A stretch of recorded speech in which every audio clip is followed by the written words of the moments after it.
ஆயக்கலைகள் 64 அதில் ஒரு முக்கிய கலையான ஜோதிட கலையின் மூலமாக என்னுடன் இணைந்துள்ள அன்பு நேயர்களுக்கு இனிய வணக்கம்ங்க.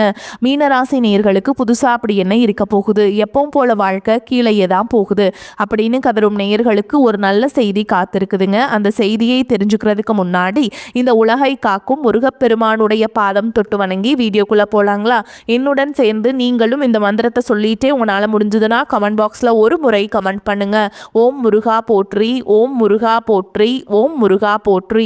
பழனி ஆண்டவா, செந்தூர் வேலவா, சீரும் போர் தளபதியே, சேவல் கொடி ராஜாவே, நீதான் ஐயா இந்த அப்பாவி மக்களை கஷ்டங்களிலிருந்து காப்பாற்றி காலம் முழுக்க கூடவே இருக்கணும். இவங்களுக்காக நான் தினமும் உங்ககிட்ட வேண்டிக்கிறேன். இவங்களுக்கு ஒண்ணுனா நீதான் ஐயா பொறுப்பு. அப்படியே நான் சொல்லும் ஜோதிடமும் பழிக்க நீதான் ஐயா அருள் புரியணும். தினமும் உங்களுக்கு கிரகநிலை மாற்றத்தால் வரக்கூடிய சுப பலன்களை அறிய கட்டாயம் சப்ஸ்கிரைப் பண்ணி பெல் பட்டன் அப்புறம் ஆல்னு ஆப்ஷன் இருக்கும், அதையும் கொடுத்து வைங்க. ஒவ்வொரு பதிவும் உங்களைய வெற்றியடைய வைக்க வேண்டும் அப்படிங்கிற எண்ணத்துல தாங்க போட்டுட்ருக்கோம். மீனராசிக்காரங்க நல்லது கெட்டதை முழுசா தெரிஞ்சவங்க, குரு பகவான ராசி அதிபதியாக கொண்டவங்க, எல்லா இடங்கள்லையும் நேர்மையையும் உண்மையை மட்டுமே நம்பக்கூடியவங்க. உங்களுக்கு சொந்தமோ பந்தமோ அது தப்புனா அது தப்பு தான், வெட்டு ஒன்று துண்டு ரெண்டுன்னு பேசக்கூடியவங்க. உங்களை ஒருத்தர் பஞ்சாயத்து கூட்டிகிட்டு போகிறாங்க அப்படின்னா நீங்கள் கூட்டிகிட்டு போகிற பக்கமெல்லாம் சப்போர்ட் பண்ண மாட்டீங்க. எந்த தரப்பில் நியாயம் இருக்குதோ அங்கே தான் நீங்கள் சப்போர்ட் பண்ணுவீங்க. உண்மை நியாயத்துக்கு மட்டுமே என்னைக்குமே கை கொடுப்பீங்க. உண்மைக்கு புறமாக எந்த ஒரு விஷயத்தையுமே செய்ய மாட்டீங்க. இதனால தான் உங்களுக்கு நிறைய கஷ்டங்களும் துன்பங்களும் அதிகமாகவே ஏற்பட்டுருக்கு. தங்களுடைய கஷ்டத்தையும் கண்ணீரையும் கடுகளவு கூட மற்றவங்களுக்கு தெரியாமல் பார்த்துப்பாங்க. இதனால் பார்க்குறவங்க எல்லாருமே மீனராசியாக இவங்களுக்கு என்னப்பா சூப்பராக இருக்காங்க, இவங்களுக்கு என்ன குறைச்சல் அப்படின்னு தான் நினச்சிட்டு இருக்காங்க. ஆனால் சாப்பாட்டு கூட கஷ்டப்படுறது உங்களுக்கு மட்டும்தாங்க தெரியும். கஷ்ட காலத்தில் திரும்பி பார்க்க கூட ஆள் கிடையாது. ஏதோ தட்டு தடுமாறி எந்திரிச்சு நிற்கிறப்போ உங்களை குறை சொல்கிறதுக்குனே நிறைய பேர் தேடி வருவாங்க. உங்கள் சொந்தக்காரங்க நண்பர்களுக்கு ஒரு தேவை இருக்குதுன்னா மட்டும்தான் உங்ககிட்ட வருவாங்க. அந்த தேவை முடிஞ்ச உடனே உங்களை தூக்கி போட்டுட்டு போயிடுவாங்க. மறுபடியும் அவங்க உங்ககிட்ட உதவின்னு கேட்பாங்க. அவங்க உங்களுக்கு முன்னாடி பண்ண துரோகத்தை எல்லாமே மறந்துட்டு மீண்டும் அவங்களுக்காக உதவி செஞ்ச ஏமாறக்கூடியவங்க தான் நீங்கள். வாழ்க்கையில் எப்படியாவது முன்னேறணும் அப்படிங்கிறதுக்காக தினம் தினம் கஷ்டப்பட்டு உழைக்கிறவங்க தான் மீனராசிக்காரங்க. கடந்த காலகட்டங்களில் தங்களுடைய வாழ்க்கையில் நீங்கள் நல்லது நடக்க போகணும்னு நினச்சிட்டு இருந்திருப்பீங்க. ஆனால் உங்களுக்கு அந்த டைமில் ஒரு மிகப்பெரிய ஏமாற்றம் தான். புதுசாக ஒரு சில பிரச்சனைகளும் கஷ்டங்களும் தானாகவே உங்களை தேடி வந்திருக்கும். மீனராசிக்காரங்க சொந்த பந்தத்தை இழந்தீங்க, சொத்துக்களை இழந்தீங்க, தங்களுக்கு நெருக்கமாக இருக்கக்கூடிய உறவுகளையுமே இழந்தீங்க. கடைசியாக நான் மட்டும்தான் எல்லாத்தையுமே இழந்துட்டு நிற்கிறதா இருக்குது, எனக்கு உயிர் வாழவே பிடிக்கலன்னு சொல்லிட்டு இருக்கீங்க. இதுக்கு மேலே என்னால் வாழவே முடியல சாமி, தயவு செஞ்சு என்னை உன் கூடையே கூட்டிகிட்டு போயிரு. இவ்வளவு கஷ்டப்பட்டதுக்கு அப்புறம் எனக்கு வாழ்க்கையில் வாழணுங்கிற எண்ணம் சுத்தமாகவே போயிருச்சு. உங்கள் மனசில் கவலையும் துன்பமும் தான் அதிகமாகவே இருக்குதுங்க. நீங்கள் செய்யக்கூடிய ஒவ்வொரு விஷயத்தையுமே தடுப்பதற்கும் உங்களை அவமானப்படுத்துவதற்கும் இங்கே நிறைய நபர்கள் முயற்சி பண்ணிட்டு இருக்காங்க. இது எல்லாமே தெரிஞ்சுமே கூட நீங்கள் என்னமோ பண்ணுங்க, எனக்கு என்ன வந்துச்சு அப்படின்னு தன்னுடைய வேலையில் மட்டும் என்னைக்குமே குறிக்கோளாக இருக்கவங்க தான் நீங்கள். ஏன் எனக்கு மட்டும் ஏன் இவ்வளோ கஷ்டம் வருது, என்னோட வாழ்க்கையில் நான் யாருக்குமே கெடுதலையோ கஷ்டத்தையோ துன்பத்தையோ கொடுத்ததில்ல, எனக்கு மட்டும் ஏன் இந்த மாதிரி எல்லாமே நடக்குது அப்படின்னு தான் பெரும்பாலான நபர்கள் சொல்லிட்டு இருக்கீங்க. உங்களுக்கு பிரச்சனைங்கிறது வரும், அது கொஞ்ச நாள் இருக்கும், அதுக்கப்புறம் இந்த பிரச்சனை போயிடும். இந்த மாதிரி பிரச்சனை வரும் போகும் அப்படிங்கிற நிலைமையில தான் நிறைய நபர்கள் வாழ்ந்துட்டு இருக்கீங்க. நீங்க என்னதான் பிரச்சனையை தவிர்த்தாலும் ஏதாவது ஒரு சூழல்ல உங்களை நோக்கி பிரச்சனையும் கஷ்டமும் வந்துக்கிட்டு தாங்க இருக்கு. ஆனா இனி வரக்கூடிய நாட்கள்ல உங்களுக்கு இன்பத்தையும் மகிழ்ச்சியை மட்டுமே தரக்கூடிய ஒரு காலகட்டமாகவே அமைஞ்சிருக்குது. இது நாள் வரைக்கும் நடந்த கெட்ட விஷயத்தை எல்லாமே விட்டுருங்க. இனி வரக்கூடிய நாட்கள்ல உங்களுக்கு எப்படிப்பட்ட நன்மைகள் நடக்க போகுது அப்படிங்கிறத பத்தி இந்த பதிவில் நம்ம முழுசா பார்க்க போறோம். கடந்த 2025 மிக மோசமான ஒரு நரக வாழ்க்கையை வாழ்ந்தவங்க தான் நீங்கள். ஆனால் தற்பொழுது இந்த 2026 நிச்சயமாக உங்களுக்கு ஒரு மாற்றத்தையும் வெற்றியையும் தரக்கூடிய ஒரு ஆண்டாகவே பார்க்கப்படுது. இப்படி தான் சாமி எல்லாருமே சொல்கிறீங்க. ஆனால் இந்த ஜனவரி மாதம் முடிஞ்சு போச்சு, பிப்ரவரி மாதம் முடிஞ்சு போச்சு, ஆனால் எங்கள் வாழ்க்கையில் எந்த ஒரு மாற்றமுமே வந்த மாதிரி தெரியலையே அப்படின்னு கேட்குறவங்களுக்கு இந்த வரக்கூடிய மார்ச் மாதத்துலேருந்து பார்த்தீங்கன்னா உங்களுக்கு சனி பகவான் வக்ர நிவர்த்தி அடைகிறாருங்க. அப்படி வக்ர நிவர்த்தி அடைகிறதுனால என்ன ஆகும்னு பார்த்தீங்கன்னா இத்தனை நாட்டில் நெகட்டிவ் ஆகும், அதாவது மைனஸ் ஆகும் மட்டுமே செயல்பட்டு கொண்டிருந்த சனி பகவான் தற்பொழுது உங்களுடைய ராசியில் வக்ர நிவர்த்தி அடைகிறதுனால இருக்கக்கூடிய ஒட்டுமொத்த சனி பயிற்சி பலன்களும் தற்பொழுது உங்களுக்கு முழுமையாக கிடைக்க போகுது. சனி பகவானை பொறுத்த வரைக்கும் பார்த்தீங்கன்னா முதல்ல நீங்கள் செய்த கர்மாவிற்கு ஏற்ற தண்டனை தான் ஃபஸ்ட்டு கொடுப்பாருங்க. அதுக்கப்புறம் பார்த்தீங்கன்னா உங்களுக்கு நல்ல ஒரு வாழ்க்கை முறையை அடுத்த கட்டமாக கொடுத்துருவாருங்க. அடுத்த ஒரு நல்ல ஒரு வாழ்க்கைக்கு போகிறீங்க. உங்களுக்கு இந்த வக்ர நிவர்த்தி அடைகிறதுனால உங்களுக்கு முழுவதுமாகவே வரக்கூடிய ஒரு 6-7 மாதங்களை பொறுத்த வரைக்கும் நல்ல ஒரு மாற்றம் மற்றும் ராஜயோகத்தை கொண்டுள்ள நாட்களாகவே பார்க்கப்படுதுங்க. உங்கள் வாழ்க்கையில் எல்லாமே நல்லதாகவே ஏற்பட போகுது. அதற்கடுத்து பார்த்தீங்கன்னா குருவுடைய வக்ர நிவர்த்தி எல்லா ராசிக்காரங்களுக்குமே பார்த்தீங்கன்னா குரு பகவான் நல்ல ஒரு உச்சத்திற்கு போனார் அப்படின்னா நல்ல ஒரு முன்னேற்றம்ங்கிறது இருக்குங்க. ஆனால் இந்த மீன ராசிக்காரங்களுக்கு பார்த்தீங்கன்னா குரு பகவான் தான் ராசி அதிபதியாக இருந்தாலும் பொருளாதாரத்தில் நிறைய தடுமாற்றம் சிக்கல் எல்லாமே நீங்கள் அதிகப்படியாகவே சந்திச்சிருப்பீங்க. இதற்கு காரணம் பார்த்தீங்கன்னா உங்களுடைய ராசியில் குரு பகவான் பார்த்தீங்கன்னா இத்தனை நாட்களாக 2ஆம் இடத்துல இருந்ததுனால தான் பொருளாதாரத்தில் நிறைய பிரச்சனையும் சிக்கலையுமே சந்திச்சிருப்பீங்க. ஆனால் தற்பொழுது குரு பகவான் பார்த்தீங்கன்னா 2ஆம் இடத்துலேருந்து 3ஆம் இடமான லக்னஸ்தானத்தை நோக்கி போறாருங்க. இதன் மூலமாக ஒட்டுமொத்த குரு பயிற்சி பலன்களும் தற்பொழுது உங்களுக்கு முழுமையாக கிடைக்க போகுது. இதன் மூலமாக பொருளாதாரத்தில் ஒரு மிகப்பெரிய ஒரு மாற்றம் அப்படிங்கிறது கண்டிப்பாக உங்களுக்கு ஏற்பட போகுதுங்க. அடுத்ததாக பார்த்தீங்கன்னா சுக்கிரப்பயிற்சியை பொறுத்த வரைக்கும் இது 12 ராசிகளுக்குமே பொது பலன்களாகவே பார்க்கப்படுது. இதன் மூலமாகவும் உங்களுக்கு ஒரு உச்சத்திற்கு போகக்கூடிய வாய்ப்புகள் பார்த்தீங்கன்னா இந்த சுக்கிரப்பயிற்சி காலகட்டங்களில் உங்களுக்கு ஏற்பட போகுதுங்க. அதற்கடுத்து பார்த்தீங்கன்னா உங்களுக்கு ராகுகேது பயிற்சி. ஐயோ, ராகுகேது பயிற்சின்னு சொன்னாவே பார்த்தீங்கன்னா எல்லாருமே பயப்படுவாங்க. அந்த அளவுக்கு இந்த ராகுகேது காலகட்டம் அப்படிங்கிறது ஒரு நெகட்டிவான ஒரு காலகட்டமாகவே பார்க்கப்படுது. இந்த டைமில் நீங்கள் ஏதாவது ஒரு பிஸ்னஸ் ஸ்டார்ட் பண்ணீங்க, இல்லை ஏதாவது ஒரு நல்ல பண்ணது போனீங்க அப்படின்னா அந்த இடத்துல முழுக்க முழுக்க நெகட்டிவாக மட்டுமே இருக்கும். ஆனால் தற்பொழுது நடக்கக்கூடிய இந்த ராகுகேது காலகட்டம் அப்படிங்கிறது உங்களுக்கு அப்படியே ப்ளஸ்ஸாக மாறி செயல்பட போகுது. ஏன்னா அந்த டைமில் பார்த்தீங்கன்னா உங்களுக்கு 5 வருட கிரகங்களுடைய சேர்க்கை ஒன்றாக இருக்கிறதுனால இந்த ராகுகேது காலகட்டம் அப்படிங்கிறது உங்களுக்கு நல்ல ஒரு தொடக்கமான காலகட்டமாகவே உங்களுக்கு பார்க்கப்படுது. இதன் மூலமாக பார்த்தீங்கன்னா கடந்த காலகட்டங்கள் உங்கள் வாழ்க்கையில் நீங்கள் எதையெல்லாமே இழந்துட்டு கஷ்டப்பட்டு வருத்தப்பட்டு இருக்கீங்களோ அது அனைத்தும் திரும்ப பெறக்கூடிய ஒரு காலகட்டமாகவே பார்க்கப்படுது. கடந்த காலகட்டங்களில் நல்ல ஒரு வேலைங்கிறது கிடைச்சிருக்காது. ஏதோ ஒரு கிடைக்கிற வேலைக்கு ஒரு 10,000 சம்பளத்துக்கோ 15,000 சம்பளத்துக்கோ பிடிக்காத ஒரு வேலையை குடும்ப கஷ்டத்துக்காக வேறு வழியே இல்லாமல் செஞ்சுட்டு இருந்திருப்பீங்க. ஆனால் இனி வரக்கூடிய நாட்களில் நீங்கள் படித்த படிப்புக்கு ஏற்ற மாதிரியும் உங்களுக்கு பிடிச்ச மாதிரியும் நீங்கள் ஒரு அரசாங்க வேலைக்கு ட்ரை பண்ணாலும் சரி, ஒரு ஐடி ஜாபோ, பிரைவேட் ஜாபோ, பேங்க் ஜாபோ, நீங்கள் எங்கே வேலைக்கு ட்ரை பண்ணாலும் அந்த ஜாப் அப்படிங்கிறது உங்களுக்கு நிச்சயமாக கிடைக்க போகுதுங்க. கோர்ட்டு கேஸ்ன்னு ரொம்ப நாட்கள் அலைஞ்சிட்டு இருக்க நபர்களுக்கு விரைவில் உங்களுக்கு சாதகமாகவே தீர்ப்பு வரும். சொத்து பிரச்சனையும் உங்களுக்கு சாதகமாகவே முடியும். சனி பகவானுடைய பார்வை உங்களுக்கு நேரடியாகவே இருக்குது. இதன் மூலம் வருமானம் அப்படிங்கிறது பல வழிகளில் வரும். தொழில லாபம் சற்று அதிகமாகவே கிடைக்கும். அரசியல்வாதிகளை பொறுத்த வரைக்கும் புதிய பொறுப்புகள், புதிய பதவிகள் எல்லாமே தானாகவே உங்களை வந்து சேரும். ராகு கேதுவால் உங்களுடைய செல்வாக்கு உயரும், உடல் ஆரோக்கியம் மேம்படும், சங்கடங்கள் நீங்கும். மறைமுகமாக உங்கள் தொழில் வாழ்க்கையிலும் சரி, இல்லற வாழ்க்கையிலும் சரி நிறைய நபர்கள் வந்து தொல்லை கொடுத்திருப்பாங்க. இனி அவங்களுடைய தொந்தரவுங்கிறது முழுவதுமாகவே இருக்காது. கடந்த காலகட்டங்களில் நீங்களும் ஒரு கம்பெனியில் இரவு பகல் பார்க்காம உழைச்சிட்டு இருந்திருப்பீங்க. உங்களுடைய சொந்த கம்பெனியை நினச்சி வேலை செஞ்சுருப்பீங்க. ஆனால் உங்களுக்கு இதனால் வரைக்கும் சரியான ஒரு அங்கீகாரம் அப்படிங்கிறது கிடச்சிருக்காது. உங்களுக்கு அப்புறமோ உங்கள் கூடயும் நிறைய நபர்கள் வேலைக்கு வந்திருப்பாங்க. அவங்களுக்கு நிறைய சலுகைகள் எல்லாமே கிடைச்சி நல்ல ஒரு முன்னேற்றத்திற்கு போயிருப்பாங்க. ஆனால் நீங்கள் மட்டும் எப்படி வேலைக்கு போய் சேர்ந்தீங்களோ அதே மாதிரி தான் இன்னைக்கு வரைக்குமே இருந்திருப்பீங்க. ஆனால் இனி வரக்கூடிய நாட்களில் உங்களுக்கு சம்பள உயர்வு, பதவி உயர்வு, உங்களுக்கு மேல் இருக்கக்கூடிய அதிகாரிகளுடைய ஆதரவு முதற்கொண்டு உங்களுக்கு கிடைக்க போகுதுங்க. இனி உங்கள் வார்த்தைக்கு மதிப்பு மரியாதை கிடைக்கும். அந்தஸ்தில் நீங்கள் எதிர்பார்த்த உயர்வுக்கு போக போகிறீங்க. இனி நினைச்சது எல்லாமே நடக்கும். தொழில் வியாபார தடைகள் அனைத்தும் விலகும். லாபம் அதிகமாக கிடைக்கும். முன்னேற்றம் உண்டாகும். வரவேண்டிய பணம் விரைவில் கைக்கு வந்து சேரும். குடும்பத்தில் நெருக்கடிகள் விலகும். செல்வாக்கு அந்தஸ்து உயரும். வெளிநாட்டு முயற்சிகள் வெற்றியை தரும். தெய்வ சிந்தனை அதிகமாகும். பெரியோருடைய உதவிகள் கிடைக்கும். உறவுகளில் இருந்த சண்டை சச்சரவு முழுவதுமாகவே விலகும். புதிய நண்பர்கள் உங்களுக்கு உதவி செய்வாங்க. தொழிலில் ஏற்பட்ட நெருக்கடிகள் நீங்கும். முடங்கி கிடந்த நிறுவனங்கள் மீண்டும் இயங்கும். வியாபாரத்தில் எதிர்பார்த்த லாபம் கிடைக்கும். புதிய தொழில் தொடங்கக்கூடிய முயற்சிகள் கண்டிப்பாக உங்களுக்கு வெற்றியை தரும். கடந்த காலகட்டங்களில் திருமண நிலை அப்படிங்கிறது பார்த்தீங்கன்னா உங்களுக்கு நிறைய பிரச்சனையும் சிக்கலையும் பெரும்பாலும் சந்திச்சிருப்பீங்க. அதில் குறிப்பாக பார்த்தீங்கன்னா பெண்களுக்கு ஏதாவது ஒரு வகையில் திருமணம் அப்படிங்கிறது எளிமையாக அடைஞ்சிருதுங்க. ஆனால் ஆண்கள் தான் ரொம்ப ரொம்ப பாவம்.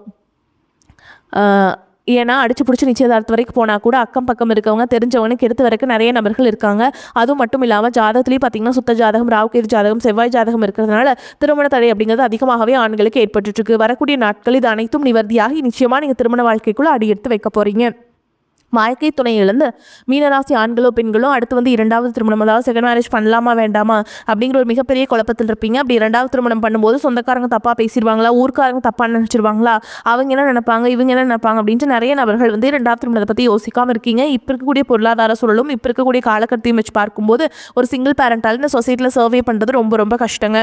நீங்கள் எதிர்பார்த்த மாதிரியே நல்ல ஒரு மறுவாழ்க்கை அப்படிங்கிறது நிச்சயமாக உங்களுக்கு அமையும். குழந்தை பாக்கியத்திற்காக ஏங்கிய மீனராசி நேயர்கள் பார்த்தீங்கன்னா எங்களுக்கு மேரேஜ் ஆகி 3 வருஷம் ஆகுது சாமி, 5 வருஷம் ஆகுது, 8 வருஷம் ஆகுது, நாங்களும் போகாத ஹாஸ்பிட்டலில் பார்க்காத ட்ரீட்மெண்ட் இல்லை, வாரத்தில் 3 நாள் முருகன் கோவிலுக்கு போய் வழிபாடு செஞ்சுட்டு வந்துட்டுருக்கோம், ஆனால் எங்களுக்கு குழந்தை பாக்கியமே இல்லை சாமி அப்படின்னு நிறைய நபர்கள் சொல்கிறீங்க. கண்டிப்பாக வரக்கூடிய முதல் 6 மாதங்களுக்குள்ளேயே நிச்சயமாக உங்களுக்கு உடல் சார்ந்த பிரச்சனை அனைத்தும் நிவர்த்தியாகி நிச்சயமாக உங்களுக்கு குழந்தை பாக்கியம் அப்படிங்கிறது கண்டிப்பாக உண்டாகும். காதலிப்பவர்களுக்கு இந்த 2026 நிச்சயமாக ஒரு வெற்றியையும் ஒரு மாற்றத்தையும் தரக்கூடிய ஒரு ஆண்டாகவே பார்க்கப்படுது. கடந்த காலகட்டங்களில் காதல் அதிகமான தோல்விகளையும் மட்டுமே சந்திச்ச ராசின்னு பார்த்தீங்கன்னா அது முழுக்க முழுக்க மீனராசிக்காரங்க தான். நல்லா லவ் பண்ணிட்டு இருந்திருப்பீங்க.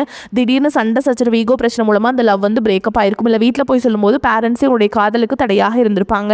ஆனால் இனி வரக்கூடிய நாட்களில் உங்களுடைய காதலை வெளிப்படுத்தும் போது அந்த காதல் கண்டிப்பாக கைகூடும். வீட்டில் போய் சொல்லும்போது பேரண்ட்ஸே உங்களுக்கு முன்னாடி நின்று திருமணம் செய்து வைக்கக்கூடிய வாய்ப்புகள் அதிகமாகவே உள்ளது. மீனராசியை பொறுத்த வரைக்கும் நீங்கள் ஆண்களோ பெண்களோ அரசு வேலையோ தனியார் வேலையோ கூலி வேலையோ நீங்கள் எதிர்பாராத வருமானம் அப்படிங்கிறது உங்களுக்கு இரட்டிப்பு மடங்காக கிடைக்க போகுது. சேமிப்பு அப்படிங்கிறது பல மடங்காக உயரப்போகுது. இதன் மூலமாக கடந்த காலகட்டங்களில் ஏற்பட்ட கடன் பிரச்சனை பிரச்சனை அனைத்தும் முழுவதுமாக நிவர்த்தியாக போகுது. முடிஞ்ச அளவுக்கு தவறான உறவுகள், தவறான நண்பர்களுடைய பழக்க வழக்கங்கள் இருக்கும் பட்சத்தில் உடனடியாக அவர்களிடமிருந்து கொஞ்சம் நாட்கள் மட்டும் விலகி இருப்பது ரொம்ப ரொம்ப நல்லது. முடிஞ்ச அளவுக்கு எல்லா விஷயத்தையுமே கொஞ்சம் ரகசியமாக வச்சுக்கோங்க. எதையுமே யார்கிட்டையுமே ஷேர் பண்ணாத வரைக்கும் உங்களுக்கு எந்த ஒரு பாதிப்புமே கிடையாது. இல்லாத பட்சத்தில் தவறான நண்பர்களுடைய பழக்க வழக்கங்கள் இருக்கும் பட்சத்தில் உங்களுடைய குடும்ப வாழ்க்கையை பார்த்தீங்கன்னா தலைகீழாக மாறக்கூடிய வாய்ப்புகளும் அதிகமாகவே உள்ளது. முடிஞ்ச அளவுக்கு எல்லா விஷயத்தையுமே கொஞ்சம் ரகசியத்தோடு வைப்பது ரொம்ப ரொம்ப நல்லதுங்க வரக்கூடிய நாட்களில். ஏன்னா மீனராசிக்காரங்க எல்லாரையும் ஈஸியாக நம்பிடுவாங்க. நம்பி ஏமாந்த ராசினா அது மீனராசிக்காரங்க தான். பொருளாதார நிலை வந்து உங்களுக்கு திருப்திகரமாக இருக்கும். ஆனாலும் எதிர்பாராத செலவுகள் ஏற்படும். பிள்ளைகள் வகையில் தேவையற்ற செலவுகள் ஏற்பட்டு மனதை சஞ்சலப்படுத்தும். சிலருக்கு சிறிய அளவில் உடல் ஆரோக்கியம் பாதித்தாலும் உடனே சரியாகிவிடும். கணவன் மனைவிக்கிடையே கருத்து வேறுபாடுகள் ஏற்படக்கூடும் என்பதால் ஒருவரை ஒருவர் விட்டு கொடுத்து செல்வது நல்லதுங்க. தந்தையின் மூலம் பண வரவுக்கு வாய்ப்பு இருக்குது. அலுவலகத்தில் உங்கள் மீதான நிர்வாகத்தினரின் அலட்சிய போக்கு மாறும். சக ஊழியர்கள் அனுசரணை நடந்து கொள்வார்கள். பல வகையிலுமே முன்னேற்றம் ஏற்படும். வியாபாரத்தில் விற்பனையும் லாபமும் திருப்தி தருவதாக இருக்கும். பங்குதாரர்கள் உங்கள் முயற்சிக்கு உதவி செய்வாங்க. குடும்பத்தை நிர்வகிக்கும் பெண்களுக்கு குடும்பத்தில் செலவுகள் அதிகரிக்கும் என்பதால் கடன் வாங்க நேரிடும். வேலைக்கு செல்லும் பெண்களுக்கு அலுவலக சூழல் மகிழ்ச்சி தருவதாக இருக்கும். மீனராசிக்காரங்களே இந்த காலகட்டம் மிக உயர்வான பலன்கள் கிடைக்கும். சில இடங்களில் வேலைகள் சிறு சிரமத்தை உண்டாக்கும். சில இடங்களில் போராட்டத்துடன் உழைக்க வேண்டிய கட்டாயம் இருக்கும். உத்தியோக ரீதியாக சம்பள அதிகரிப்பு வரலாம். ஆனால் எதிர்பார்த்த ஒரு காரியம் கடைசியில் நடக்கும். வியாபாரத்தில் விற்பனையும் லாபமும் அதிகரித்து வங்கி இருப்பு அதிகரிக்கும். புதிய தொழிலில் தைரியமாக ஈடுபடலாம். குடும்பத்தில் இருந்த குழப்பங்கள் நீங்கி கலகலப்பு அதிகரிக்கும். பிள்ளைகளால் மன நிம்மதியும் மகிழ்ச்சியும் உண்டாகும். உத்தியோகத்தை பொறுத்த வரைக்கும் அலுவலகத்தில் உயர் அதிகாரியிடம் நிதானமாக பேச வேண்டும். பதவி உயர்வு, ஊதிய உயர்வு கிடைப்பது வாய்ப்பு இருக்குங்க. வியாபாரத்தை பொறுத்த வரைக்கும் வியாபாரத்தில் நல்ல லாபம் ஏற்படும். தொழிலை விரிவு செய்வதற்கு திட்டமிட்டு கவனமாக செயல்பட வேண்டும். குடும்பத்தை பொறுத்த வரைக்கும் குடும்பத்தில் இருந்த குழப்பங்கள் விலகும். பிள்ளைகளால் சிறப்பும் சந்தோஷமும் உண்டாகும். பெரியோர்களின் ஆதரவு கிடைக்கும். குடும்பத்திற்காக பண வரவை அதிகரிக்க கடுமையாக பாடுபட வேண்டியிருக்கும். கலைத்துறையினரை பொறுத்த வரைக்கும் நல்ல வாய்ப்புகள் அமைந்து பெருமையும் பாராட்டும் அடைவீங்க. புதிய முதலீடுகளை மிக திட்டம் போட்டு இறங்கலாம். சந்திரனோட இடப்பெயர்ச்சி உயர்வு தாழ்வு கலந்த பலன்களை கொண்டு வந்து சேர்க்கும். குரு 4ஆம் இடத்தில் இருப்பதால் குடும்பத்தில் இருந்த பிரச்சனைகள் தீர்ந்து மகிழ்ச்சி தாண்டவமாடும். நீங்கள் எச்சரிக்கையாக இருக்க வேண்டிய இடங்கள் பார்த்தீங்கன்னா வியாபார விஷயத்தில் அலட்சியமாக செயல்பட வேண்டாம். புதிய முதலீடுகளை கவனமாக செய்ய வேண்டும். இந்த காலகட்ட மீனராசிக்காரங்களுக்கு தங்களுடைய தொழில், உத்தியோகம், வியாபாரம், குடும்பம் ஆகியவற்றின் வளர்ச்சிக்காக சளைப்பில்லாமல் பாடுபட வேண்டியிருக்கும். பண விஷயத்தில் மிக சாமர்த்தியமாக நடந்து கொள்ள வேண்டும். மேலும் பெரியோர்களின் ஆசிகள் உங்களுக்கு கிடைக்குங்க. அனுபவத்தையும் திறமையும் கொண்டு காரியங்களை திறம்பட செய்வீங்க. எடுக்கும் முயற்சிகள் சாதகமான பலனை தரும். முதலீடுகளில் அவசர முடிவுகள் எடுப்பதை தவிர்ப்பது நல்லதுங்க. மனதில் தைரியம் உண்டாகும். வீண் வாக்குவாதங்களில் பகையை வளர்த்து கொள்ளாமல் பார்த்து கொள்வது நல்லதுங்க. தொழில் வியாபாரத்தில் இருப்பவர்கள் சாதுரியமான பேச்சின் மூலம் தங்களது வியாபாரத்தை லாபகரமாக செய்வீங்க. தேவையான பண உதவியும் கிடைக்கும். உத்தியோகத்தில் இருப்பவர்களுக்கு அதிக உழைப்பும் அதற்கேற்ற பலனும் உண்டாகும். எதிர்பார்ப்புகளை குறைத்துக் கொள்வது நன்மையை தரும். குடும்பத்தில் கலகலப்பு உண்டாகும். விருந்து நிகழ்ச்சிகளை கலந்து கொள்வீங்க. குழந்தைகளின் எதிர்கால பற்றி கவலை ஏற்பட்டு நீங்கும். அக்கம் பக்கத்தினரிடம், உறவினர்கள், நண்பர்களிடம் விவாதங்களை தவிர்ப்பது நல்லதுங்க. முயற்சிகளில் சாதகமான பலன் உண்டாகும். கணவன் மனைவிக்கிடையே மகிழ்ச்சி நிலவும். பெண்களுக்கு மனதில் தைரியம் உண்டாகும். அவசர முடிவுகளை தவிர்ப்பது நல்லதுங்க. மாணவர்களுக்கு கல்வியில் வெற்றி பெற கூடுதலாக உழைக்க வேண்டிய இருக்குங்க. அடுத்ததாக உங்களை பொறுத்த வரைக்கும் நட்சத்திர பலன்களை பார்க்கலாங்க. அந்த வகையில் பூரட்டாதி நட்சத்திரம் 4ஆம் பாதம். எல்லா வசதிகளும் உண்டாகும். நோய் நீங்கி ஆரோக்கியம் பெறுவீங்க. மனதில் தைரியமும் தன்னம்பிக்கையும் பிறக்கும். தாயின் உடல் ஆரோக்கியத்தில் கவனம் தேவை. நண்பர்கள், உறவினர்கள் மூலம் உதவிகள் கிடைக்கும். தந்தையுடன் மனஸ்தாபம் ஏற்படலாம். எதிர்பார்த்த காரிய தடை நீங்கும். வாகனங்களில் செல்லும் பொழுது மிகவும் கவனம் தேவை. அடுத்ததான் உத்திரட்டாதி நட்சத்திரம். உங்களை பொறுத்த வரைக்கும் தொழில் வியாபாரத்தில் சுமாரான போக்கு காணப்படும். புதிய ஆர்டர்கள் கிடைப்பதில் தாமதம் ஏற்படலாம். உத்தியோகத்தில் இருப்பவர்கள் நம்பிக்கையுடன் செயலாற்றுவதன் மூலம் நன்மை அடைவீங்க. அலுவலக பணிகளில் தாமதம் ஏற்படலாம். குடும்பத்தினருக்கு தேவையான பொருட்களை வாங்குவீங்க. கணவன் மனைவிக்கிடையே ஒற்றுமை காணப்படும். பிள்ளைகளின் கல்வி, அவர்களது செயல்களில் கவனம் செலுத்துவீங்க. அடுத்ததா ரேவதி நட்சத்திரம். உங்களை பொறுத்த வரைக்கும் பெண்களுக்கு எதிலும் எதிர்பாராத தடைகள் உண்டாகலாம். தன்னம்பிக்கையுடன் செயல்பட்டு காரிய வெற்றி அடைவீங்க. கலைத்துறையினருக்கு நீண்ட நாட்கள் இருந்த மன அழுத்தம் நீங்கும்படியான சூழல் உருவாகும். உடன் இருப்பவர்களின் ஒத்துழைப்பு இருக்கும். எனினும் கவனமுடன் செயல்படுவது நன்மையை தரும். உங்களை பொறுத்த வரைக்கும் பரிகாரம் அப்படின்னு பார்த்தோம்னா வியாழக்கிழமைகள் தோறும் சாய்பாபா கோயிலுக்கு போயிட்டு அங்கே ஏதாவது உங்களால் முடிஞ்ச உதவிகளை செஞ்சுட்டு வாங்க. எல்லா நன்மைகளும் உங்களுக்கு கிடைக்குங்க. உங்களை பொறுத்த வரைக்கும் அதிர்ஷ்டம் தரக்கூடிய எண்கள் அப்படின்னு பார்த்தீங்கன்னா 3, 5ங்க. இந்த எண்களை வந்து அதிகமாக பயன்படுத்துங்க. அதிர்ஷ்டத்தை அதிக அளவில் ஈர்த்து கொடுக்கும். அதே மாதிரி நீங்கள் வழிபாடு செய்ய வேண்டிய தெய்வம்னு பார்த்தீங்கன்னா குடும்பத்தோடு ஒரு முறையான இனியாவது ஒரு மாதத்துக்குள்ளே மதுரை மீனாட்சி அம்மனை போய் தரிசனம் பண்ணிட்டு வாங்க. உங்கள் வாழ்க்கையில் ஏற்றம் உண்டாகும். மேலும் நீங்கள் வீட்டில் செய்யக்கூடிய பரிகாரம் என்னென்னு பார்த்தீங்கன்னா, தினமும் காலையில் வீட்டு பூஜையில் தீபமேற்றி நான் சொல்கிற மந்திரத்தை 3 முறை சொல்லிட்டு அன்றாட வேலைகளை தொடங்குங்க. திருவருளால் எந்நாளும் சிறப்பெய்தி பெருமையுடன் புகழ் அனைத்தும் பெறுவதற்கு மறுமையிலும் நல்வாழ்வு மலர்வதற்கு குருதேவா அருள் செய்வாய் போற்றி போற்றி. இந்த மந்திரத்தை சொல்லிட்டு அன்றாட வேலைகளை தொடங்குங்க. வரக்கூடிய வாய்ப்புகளை தவற விட்டாதீங்க. கெட்டியாக பிடிச்சுக்கோங்க. வாழ்த்துக்கள். வாழ்க வளமோடு நலமோடு. நன்றி, வணக்கம்.